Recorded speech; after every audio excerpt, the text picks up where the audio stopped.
doing out there today? This is your boy Roto Beast. I'm here with my boy Jeremy, aka DFS Dudes, and we're here to present you our NBA morning shoot around for Tuesday, December 4th. If you're new to this channel, please make sure and click the subscribe button below so you can watch all of our NBA, NFL, and MLB videos.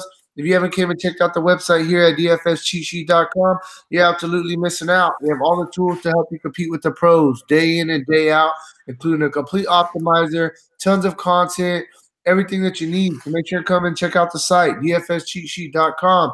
So, hey, how you doing out there, Jeremy? What's up, man? Everything's good.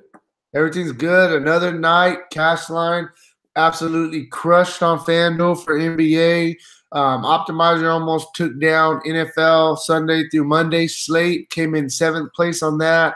So things have been going really, really well with the site, man. And my big question to you guys is, if you're watching this video and you're following us day in and day out and you haven't came and joined the money team, what are you waiting for? Obviously, you don't like making money, because that's all we've been doing lately is making money. And if you don't believe us, man, go check us out. Facebook, Twitter, Instagram, at RotoBeast, at DFS Cheat Sheet. Go check out the results for yourself. We got our members. They post their results every single night. Hey, they ain't going to lie to you guys. Hey, check out the site, man, dfscheatsheet.com. So, man, we got a solid little 5-game slate. I'm ready to get into the slate if you're ready to go, bro. Yeah, let's jump into it. Yeah, real quick, before I do jump into this slate, if you guys don't mind, please take that quick second for me. Click the like button down below. Hey, man, I really need you guys to click that like button for me. It helps me out a lot. I really, really appreciate that from you guys. So please take that quick second and click the like button. And yeah, man, so let's just jump into it. First game that we're going to go with is going to be Chicago Bulls going into Indiana to face the Pacers. This game has a 210 over-under, and Indiana is favored by 8.5 in this one. Yeah, so, Archie Arcadacino, or whatever his name is, this guy, you can continue to look at him as a value play at 4,800. The guy is kind of up or down, but at 4,800 on a 5-game slate, you've got to find value somewhere. And this is a guy that I think, with the addition of Markkanen, is a guy that can start to get you some assists and start to get his totals up a little bit. So I do like him a little bit in terms of tomorrow as a pay down spot. Shooting guard, you got to look at Levine. I mean, Levine's really been a model of consistency, with the exception of really one game, and that was his 20.9 against Detroit. Other than that, the guy's been a model of consistency as far as minutes go, really playing no less than 33 minutes, playing as many as 38 minutes. His fantasy points over that stretch, you can take a look, 44, 20, 46, 42. The guy's really been a model of consistency. 8,400 on a short slate. I don't mind paying it for what his recent performance has been, for the simple fact that you don't always have to get the same value on a small slate that you do on a big slate. It's a smaller pool, so value's depreciated just a little bit. Whereas on a big slate, you need 5 and 6x, even 7x in tournaments. You can get away with 4.5, 5x in cash. You can get away with 4.5, 5, 6x in tournaments. You really just need the best play at the position. So I do like Levine in this spot. No Victor Oladipo, obviously, for Indiana. So I do like him. Just mentioning the guy. You can go and look right at Markkanen. So the way this is going to roll out for Chicago, they're going to start Wendell Carter Jr. at the center spot. Markkanen slides right into the power forward spot, putting Jabari Parker back at a small forward.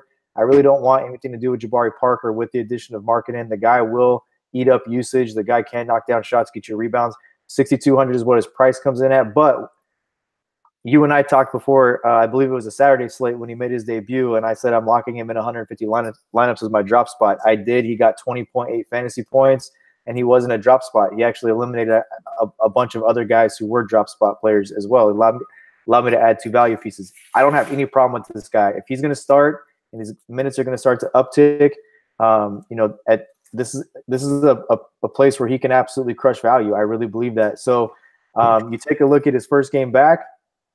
Like I said, 20.8 fantasy points. He played 26 minutes, and they were supposed to ease him back in. So now starting, I think you can look for him to get at least 30 minutes, guaranteed probably 26 to 27 minutes. Like him a lot, and that's really where I'm at with Chicago. Yeah, man. So, man, right now we know Oladipo is out, so a lot of guys have actually really been stepping it up. Darren Collison, this guy's been under 5,000, but I mean, he's really been picking it up, and his usage has really went up since Oladipo has been out. The guy's been playing very well. I mean, in 3 of the past 4 games, he's got you at least 33 fantasy points. So, I mean, the biggest difference I see of him, compared to when Oladipo was there is, I mean, he's been dropping a lot more dimes, at least 11. At least 11 assists in 3 of the past 4 games as well. So he's doing a little bit of everything. He's getting a bunch of steals also. On a small slate, we're looking for consistency. I mean, I think we can look at costs. I don't really like the price at 6,600, but I mean, I guess it's fair for the guy's usage and what he's doing right now with no Oladipo. Corey Joseph, he's a poor man Carlson. This guy's getting extra minutes as well with no Oladipo, and I mean, he's not doing nothing special, but for him, I think it's a fair price tag. All we need is 22 for value, and I mean, I definitely think he can get us there. So I like both of the point. Well, I like both of the point guards for Indiana going against Chicago. And then small forward. I mean, think about Tyreke Evans, 5,300. It's crazy because everybody else has been doing a lot better without Oladipo, but Tyreke Evans, we know this guy has upside. He's just not showing it this year. I don't know if he's just getting a little bit older or what's going on with him. But, I mean, he's starting to get more minutes, and he's not really taking advantage of them, in my opinion. So he's not a guy I'm really going to look at. And then you got to look at the 2 big guys. Actually, you can look at all 3 of the big guys. We always say we like big men against Chicago, definitely. So Bonus has been on a tear. But look at his price, 7-7 for a guy that comes off the bench now. And he plays, 25, 26 minutes. He definitely has some upside in this matchup against Chicago. I just don't like the price. The price is way too high for me on Sabonis. And then you can look at Miles Turner. He's been playing well as well, but his price tag is up too. I mean, Miles Turner was just 5,500 not that long ago. And now, I mean, these guys' price tags are up. But, hey, me and Jeremy always talk about it. Whenever it's a small slate, people's prices get absolutely jacked up. And that's really what's been going on with a lot of these Indiana guys on this slate. I mean, I'm just not liking the price. For him to hit value, you need about 35. And yes, he's got, 31 in 3 of the past 4. But this game could get ugly quick, and it could turn into a blowout, and some minutes get buzzed off, and it's just a little bit of a scary spot for me. So we obviously do like big men going against Chicago. I just don't like these guys' prices. But on a small slate, we're gonna have to, go somewhere. I think a guy like Thaddeus Young is fair price, 5,500 for value. We need about 26, and I think he can get there for sure. If I was gonna go with any of these guys, I think I would probably go with Young and save the money. His minutes are there. He's getting around 30 minutes. Young has 40 fantasy point upside. I mean, definitely, I'm not saying Young is a real life better player than Miles Turner or Sabonis, but I like the price a lot better, and I think he can get a lot closer to value than the other 2 guys, especially if it turns into a blowout quickly. So I do like the big guys. Probably a little bit more strictly GPP. And then I like the point guards and Carlson and Joseph. And that's really where I'm at with Indiana. If I missed anything, then feel free to chime in. I think Sabonis is worth 7,700 tomorrow. I do. So. Well, thing is him. I think he would still get some run in garbage time. So I can see that. I've watched them a lot. I think we say this a lot, but when teams are out here on the West Coast, I tend to watch them a lot more because it's kind of in our time schedule, right? So I mean, I'll watch a lot of Eastern Conference teams more when they're out here. So they just played Phoenix, they played Sacramento, they played all the West Coast teams. And the thing I've noticed about Tyreke Evans is in the past, especially when he was in New Orleans, the guy was a really heavy, dominant on-the-ball player. And, he took value away from other people because he dominated the basketball so much and he didn't play very many minutes. But now he's getting more minutes, and if you watch him play, sometimes he'll bring the ball up, but he's looking to pass and get rid of it right away, and then he goes and stands out on the perimeter. And then when he has the opportunity to drive to the basket, he just doesn't have the legs anymore to get up and finish. And so it's not – if he's either going to knock shots down and get value and have a good game, or he's not. I watched him, all the games they played out here, and it was the same thing every night. One night I had a chance to take down a tournament, and this guy got me literally nothing in the second half, and I'm watching him just stand on the damn three-point line like, dude, go score.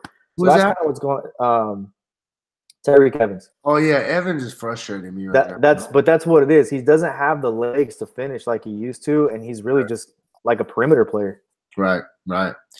So yeah, man. I mean, obviously we do like some Indiana guys going against Chicago. They should win this game. Like I said, the price tags are just a little bit elevated. That's the only thing that's kind of getting me with the Indiana guys. So I'm ready to move on, man. Next game we're gonna go to it is gonna be the Orlando Magic going into Miami to face the Heat. This game has a 209 implied total, and Miami's favored by 2.5 in this one. So there's really two guys. I've been on the Vucevic train for a while, but I don't like him against Miami. He has not played very well against Miami in the past. I do like Terrence Ross a ton. Terrence Ross, earlier this year in October they played, he got 31.8 fantasy points in 26 minutes. In a matchup last year against them, 31 minutes, 36.2 fantasy points, crushed his value. You take a look at current season and where he's at right now. In his last 4 games, he's played no less than 26 minutes, with 31 minutes being his high. I like him a ton at 5,800. His price is inflated, though. It's that what we always talk about, like you mentioned. It's that shorter slate. Price is inflated a little bit, but I think he can get you 5x for cash in this spot. The tournament value is where it worries me a little bit, but he could be low enough owned where you load him in a tournament, he could be a difference maker for you. The next spot I'm going to go to. No, definitely. The next spot I'm going to go to is Aaron Gordon. Aaron Gordon is absolutely smashed against Miami in his previous game history. Go back to what he's done in the matchup, like I said, October 17th, 38 minutes, 44.2 fantasy points. 2 games last year, 54.9 and 34.3. Both those games he had a $7,500 price tag. He's $7,400 right now. I think that he's one of the most fair price players on this slate based off of his recent performance and what the minutes he's been playing this year when he's been healthy. So I think this is a crush spot for him. They don't have a lot of guys on that team that can defend him or even attempt to. James Johnson's a bully. I get that, but Kelly Olynyk is a perimeter defender. He's not really a guy who can handle the athleticism of an Aaron Gordon. I think this guy crushes this spot tomorrow. So those are the 2 guys for me on this side of it. I'm really not messing around with anything else. DJ Augustine, Vucevic is a big guy against Whiteside. Whiteside, I love him when he's at home. And that's really it. You could look to a Jonathan Isaac if you want. You could look to a Jonathan Simmons. Jonathan Simmons at 3,900 if you want to put him in as a drop spot. I think that's a high upside drop spot. Jonathan Isaac at 4,900, probably too much for me to play him as my small forward number 2 at 4,900 in this spot, especially not starting. Yeah, man. On the Miami side of things, I mean, we still know Dragic is out, so there's a lot of guard minutes to go around. One thing I will note, Tyler Johnson will be back tomorrow, but 5,600, I mean, his price tag isn't a give me price tag. So that's something I really got to think about. I mean, I like playing Tyler Johnson, but be barely coming back from injury. We don't know, how much minutes he's really going to get tomorrow. So I think I'm going to stay away from Tyler Johnson, give it a 1 game, kind of see where it's at. At the shooting guard spot, a guy that I really, really like is Dwayne Wade, man. This dude's he's looking like the old Dwayne Wade. This is his last year, and he's trying to make the most of it. And they're giving him the minutes. He's getting 26 to 30 minutes a game pretty much. He's right around in that range. And in 3 of the past 4 games, he's got you at least 32 fantasy points. The price tag is starting to rise a little bit, but I still like it. I think that he's definitely still in play. Up-tempo game going against Orlando. I think that Dwayne Wade is a solid play tomorrow. Magruder's questionable. If Magruder's out, there's going to be even more guard minutes to go around. Wade Ellington, the guy's been getting a ton of minutes, but I definitely rather try to find the extra couple hundred and go with Dwayne Wade. The thing I don't like about Ellington, for me, I personally feel like he's more of one of those guys that you need him to score to get fantasy points. He'll get you a couple rebounds, maybe an assist or 2, but he's a lot more scoring dependent compared to Dwayne Wade. He actually is a really good defender as well, so he gets you those defensive stats. So if I was going to go between Wade and Ellington, I definitely think, me personally, I'm going to go with Wade. Then you can look at Josh Richardson. We always talk about it, bro. He's their best player on their team. He's running the point right now with no Dragic. Thing about it is the price tag's up there, 7,400. He's playing a ton of minutes. We need about 36 for value. But hey, man, he's had down games in 3 of the past 4. I mean, he's not getting us there on this price tag. It makes me a little nervous on this price tag, to be completely honest with you. Earlier in the year against Orlando, he played 37 minutes. He got us 33 fantasy points. But even 33 fantasy points isn't hitting value for us. I just think he's a little bit overpriced. But, he has upside. We know that. You could look at Winslow. Winslow, 4,400. I mean, thing about him is he's getting minutes. He's just not really doing nothing with them. And I mean, I guess you could look at Winslow maybe as a punt play. A cheaper guy to kind of throw in there. We have to play a cheap guy, obviously. I'm just not really excited to play Winslow, especially with Tyler Johnson back. They're not going to put him at the point guard like they were doing a little bit earlier in the season when Dragic was out. And then, I mean, the last guy I'm really going to look at, to be honest, is going to be Whiteside. Whiteside's coming off an absolute monster game. His last game against Utah, 23-20. He played 34 minutes, 57 fantasy points.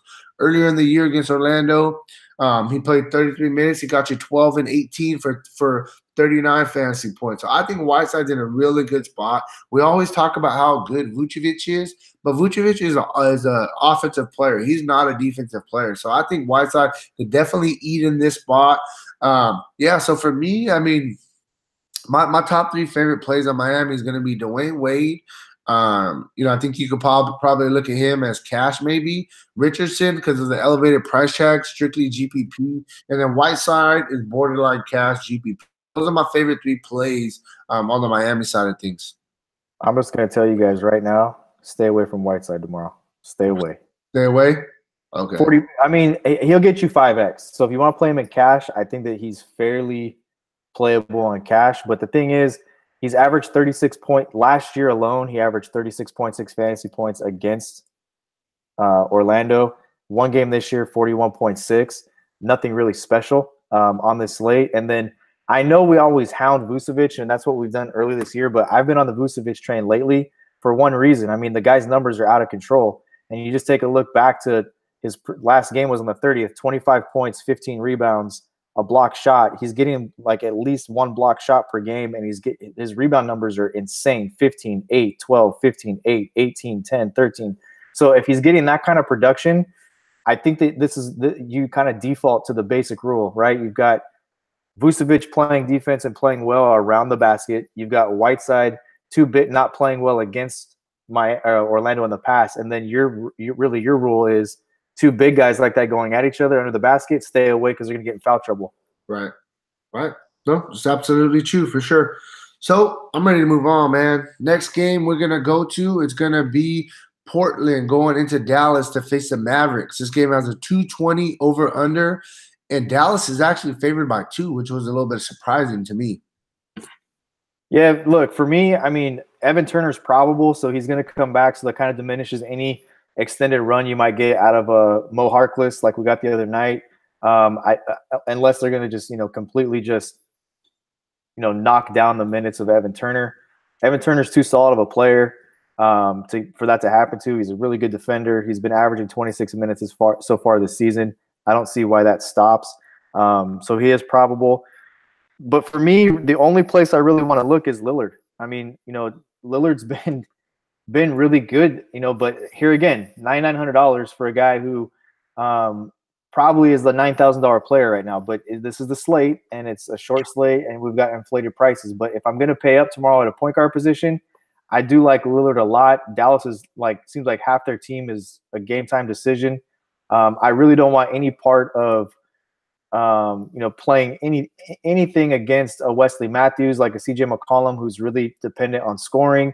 You can look to play Aminu. Aminu's been decent lately. He had a couple of really big games. 35.3 is a monster game for Aminu. That's a big game. You can look at his game log and just see that 35.3 is a monster game. It's not a monster game by any means, what you need from a guy to take down a tournament, but for him, that's big. Outside of Lillard, though, there's nothing really exciting for me here. I mean, there's not any value to talk about, really, and you've got guys who are really dependent on scoring or their price is priced up too much for this particular slate. McCollum at 7,100 is just too much. It's just too much. Yeah, man, and then fuck, bro. I'm looking on the Dallas side of things, and you called it, man. Half of the team is questionable. So yeah, Doncic, he set out the other day. I think he could sit out again. They got Dennis Smith Jr. is questionable. Doncic, Barea, Dwight Powell, right, has already been ruled. Dwight Powell's still questionable, but Kleber, he's out. So I mean, you're looking. The one thing you're looking at though is if let's say all these guys get ruled out, then here's where you go for value because they will have extended minutes. Right. So I'm just gonna make it simple at point guard. You got Dennis Smith and JJ Barea questionable. If one of them sits out, you just lock in the other one, in my opinion. If both of them are ruled out, then like you said, you look at a guy like Devin Harris at almost minimum price that will get a ton of minutes. So, I mean, honestly, at the point guard position for Dallas, you got to kind of wait and see what the news is talking about, go from there. Doncic, 7,200. He's questionable as well. The price tag actually came down a little bit. His price tag was getting up there for a minute earlier in the year. I definitely think if he plays, he's in play. At this price tag, we need about 36 for value. I definitely think he can get 36 in this game if he plays going against Portland. Harrison Barnes is a guy that, I'm going to continue to look at. 6,500, we need, for value about 32.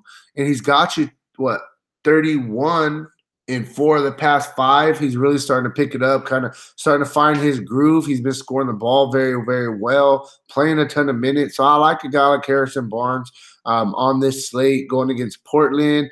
And then, you can look at DeAndre Jordan, 7,500. I don't really like him going against Nurkic, though. That's the kind of thing that's throwing me off a little bit is, it's my rule. We always talk about it, but we don't really like two good big guys who bang down low going against each other because somebody's bound to get in foul trouble, and that's kind of really what it is with DeAndre Jordan.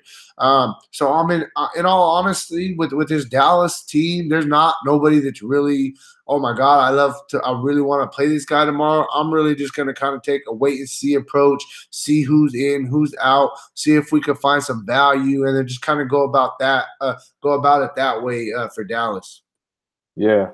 Cool. Next game we're going to go to, it's going to be Sacramento Kings going into Phoenix to face the Suns. This game has the highest implied over-under on the slate of 226, and Vegas is favoring Sacramento by 6.5 in this one. I mean, here's my team, man. I feel like I'm a honorary Kings fan, man. I like this team. I like this team a lot. I think there's good value here. I think there's guys that for tournaments people don't pay attention to because they don't want to pay the price because it's got a stigmatism on it.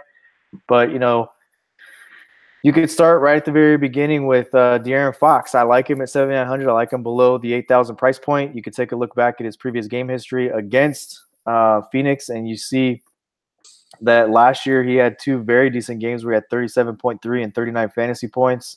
Both last season. So I like De'Aaron Fox, man. I think that this is a good spot for him in an up-tempo game.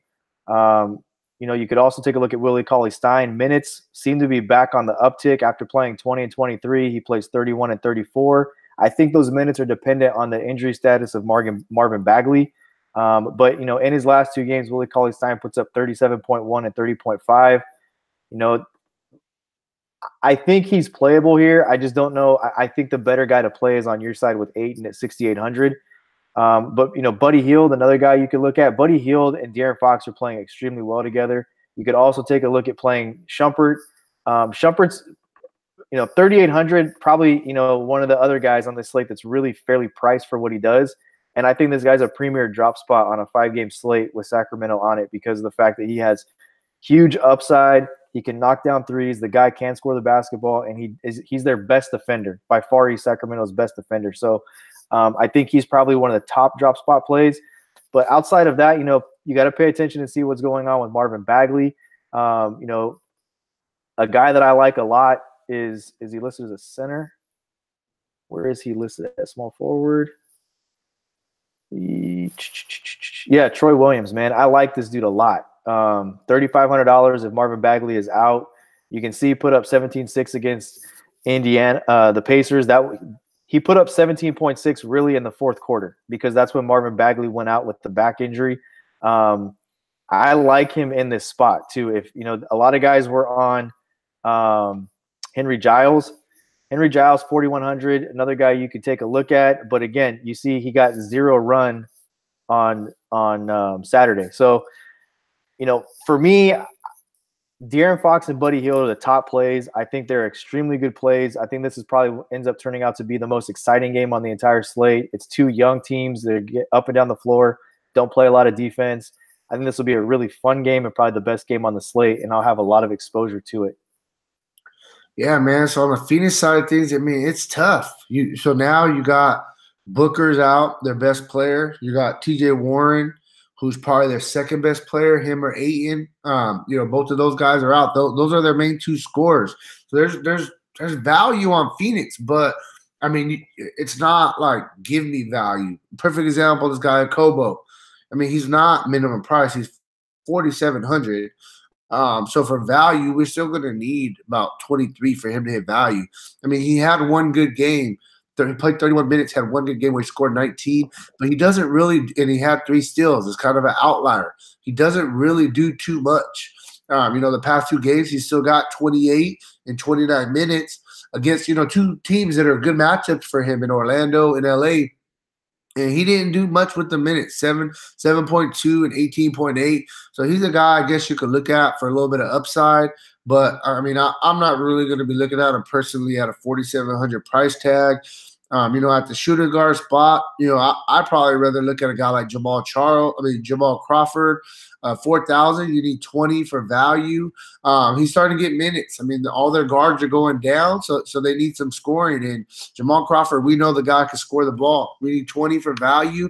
Definitely think of this spot against a young Kings team. He can have a solid game and get us 20 and kind of move on. If you're looking for a punt play, definitely think you could look at him. Trevor Ariza, he's a guy that he's been getting consistent minutes with Warren out, with some of the other guys out. He's one of the guys, at this price tag, we need about 27 for value.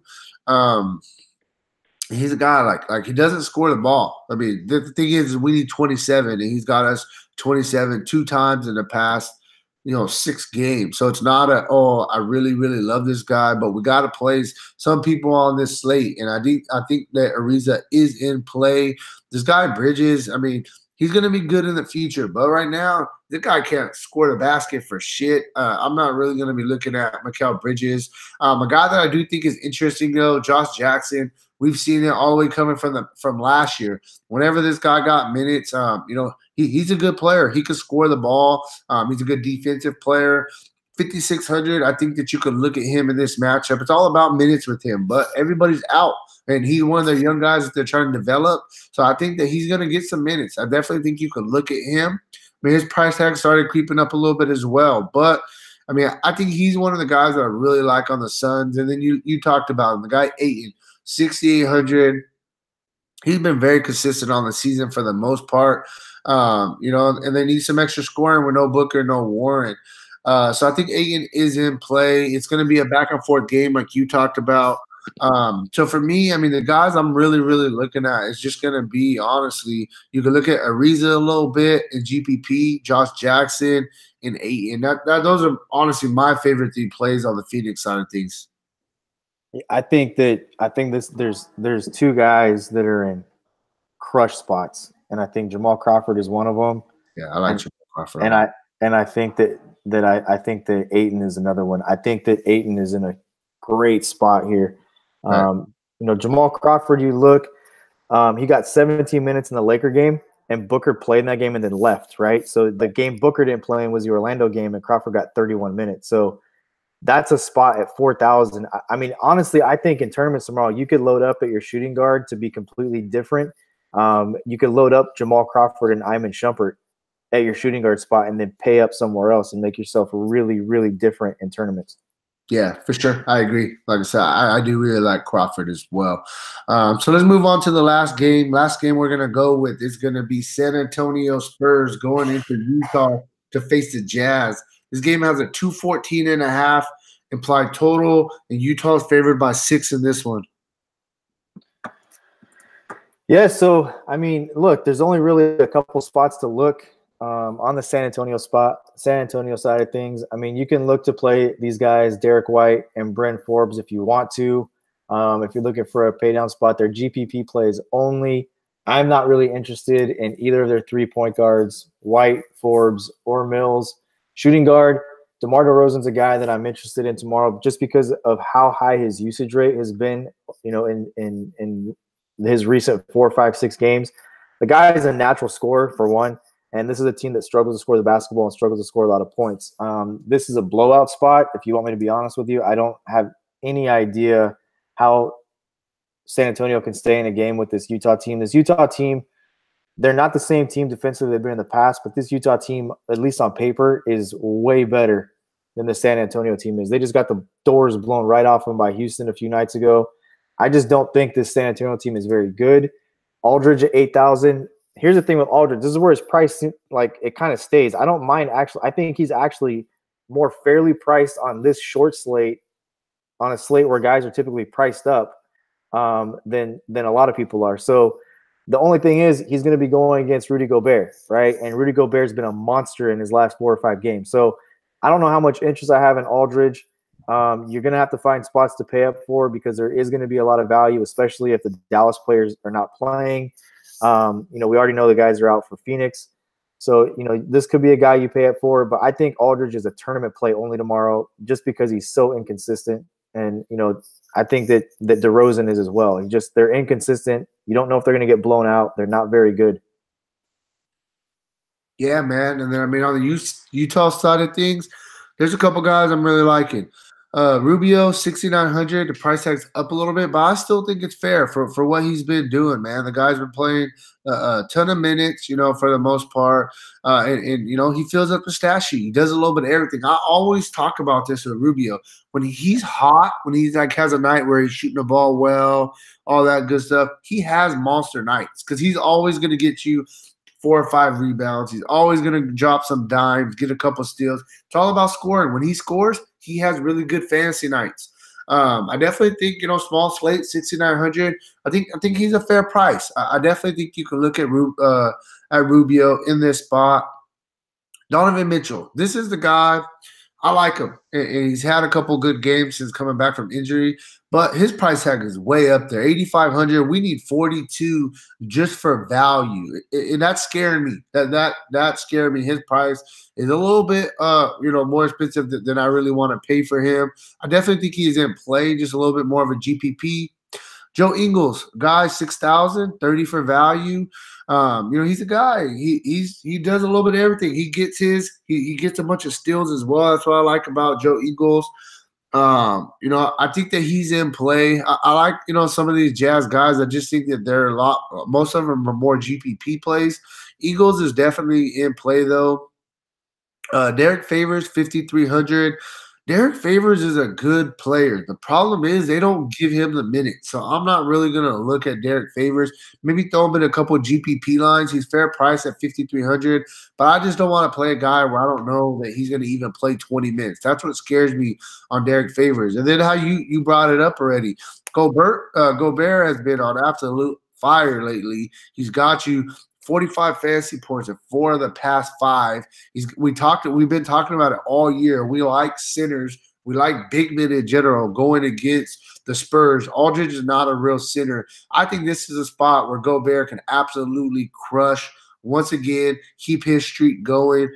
So, on the Jazz side of things, I like Rubio and I like Gobert as my favorite plays. And I think that Donovan Mitchell and Joe Ingles are GPP plays. Yeah, hey, here's the thing, dude. I know that Donovan Mitchell's a guy that through the course of the season you've struggled with his price and wanting to play him, but my thing is always going to be minutes equal opportunity and opportunity equals fantasy points, right? And then you take a look, 38, 34, 36, the 3 games since he's been back, 24, 22, and 24 shots. That's a ton of shots. That's heavy volume. And then his assist numbers, he's got 10 assists in 3 games, so he's only averaging 3 assists. If he starts getting back into the flow of things and does what he does last year and start dishing the basketball just a little bit more and creating a couple of other opportunities for guys to knock down shots like a Joe Ingles, and feeding Rudy Gobert, who's been absolute fire. I like this play, man. I like Mitchell a lot on this slate. Who are you talking about? Mitchell. Oh, Mitchell? Yeah, for sure. His price tag is just up a little bit. That's the only thing that scared me. But I get it, though. We've been talking about it pretty much this whole video. A lot of price tags are up because it's a small slate. So, for sure. Hey man, so real quick before I get out of here, I just want to tell you guys, man. I mean, look at our chat, look what our members are talking about. Like, bro, we've been on absolute fire. Cash lines have been going crazy. Optimizer has been doing very, very well. If you haven't joined the money team, man, stop missing out. Join the money team now. Go check out the site, dfscheatsheet.com. If you got any other questions, about the site or anything, you can hit us up, Facebook, Twitter, Instagram, at RotoBeast, at DFS Cheat Sheet. You can hit us in our comment box down below by clicking this button on the homepage. Hey, stop missing out. Join us. I'm about ready to get out of here, Jeremy. You got anything else to say before we get out of here? No, man, I'm good. Cool. Hey, thanks guys for checking out this video. I just want you guys to know, man, me and Jeremy are working very, very hard every single day. We got a lot of new and exciting things coming to the site very, very soon. So make sure to stay tuned and stay up to date on what we got going. Thanks again for watching this video. You guys have a good night. Good luck on your lineups tomorrow. Peace out, man.